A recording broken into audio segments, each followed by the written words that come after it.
I killed him, but even after his death, I could still hear his heartbeat. People think I'm insane, but insane people don't plan things carefully.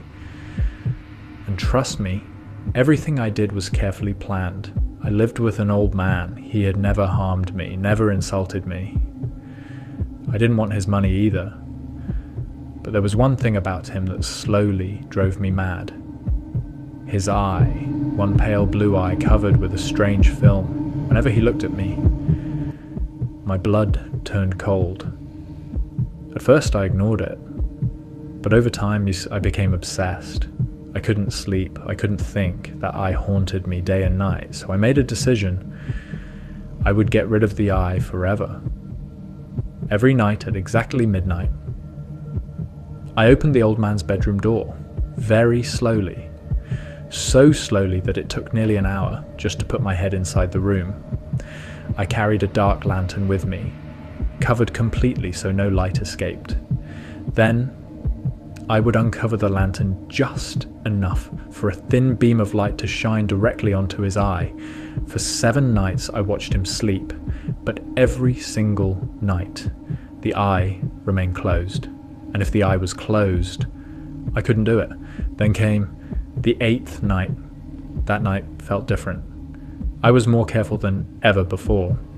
I slowly pushed the door open, smiling to myself because the old man had no idea what was happening. But suddenly, my thumb slipped against the lantern. A tiny sound escaped. The old man immediately sat upright in bed. "Who's there?" he whispered. I froze. For an entire hour, I stood there in complete darkness, without moving a single muscle. I could hear him breathing heavily in fear. Then I heard something else. A low, dull, quick sound. His heartbeat. At first it was soft, but slowly it grew louder and louder and louder. I knew that sound well. It was terror, pure terror. The old man couldn't see me, but he knew something evil was inside the room with him. The heartbeat became unbearable. I thought the neighbors would hear it. I thought the entire world would hear it. And suddenly, I snapped. I threw open the lantern and leaped into the room. The old man screamed once, only once. I dragged him to the floor and pulled the heavy bed over his body. For a few moments, I could still hear the heartbeat beneath the bed. Then, silence. The old man was dead. I smiled. I checked his body carefully. No movement, no pulse, nothing. His horrible eye would trouble me no more. Then I began hiding the body. I cut the corpse apart piece by piece, the head, the arms, the legs.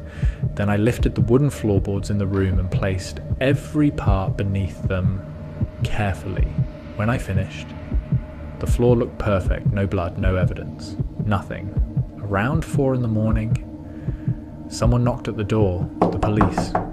A neighbor had heard a scream during the night, but I wasn't afraid. Why would I be? I welcomed the officers inside with a smile. I told them the scream was only from a nightmare. Then I showed them the entire house. Finally, I brought them into the old man's bedroom, the exact room where the body was hidden. And then I did something foolish. I placed my own chair directly above the floorboards beneath which the corpse rested. At first, everything felt normal. The officers laughed and spoke casually while I answered confidently. Then I heard it again, a faint sound, a heartbeat, slow, heavy, impossible. I tried ignoring it, but the sound kept growing louder, louder, louder. Sweat rolled down my face, my hands began shaking, but the officers continued smiling as if nothing was wrong. I talked faster, louder, more wildly, still. The heartbeat continued growing louder. I could barely breathe anymore. I became certain the officers could hear it too. I thought they were mocking me. The sound filled my head until I felt I would go completely mad. Finally, I couldn't take it anymore. I jumped from my chair and screamed, "Stop pretending!" "I know you can hear it." I pointed toward the floorboards beneath my feet, and with trembling hands, I tore them apart. There, beneath the floor, lay the body of the old man, and even then, I swear, I could still hear his heart beating, and even now, when the room falls silent, sometimes I still hear it, that heartbeat beneath the floor.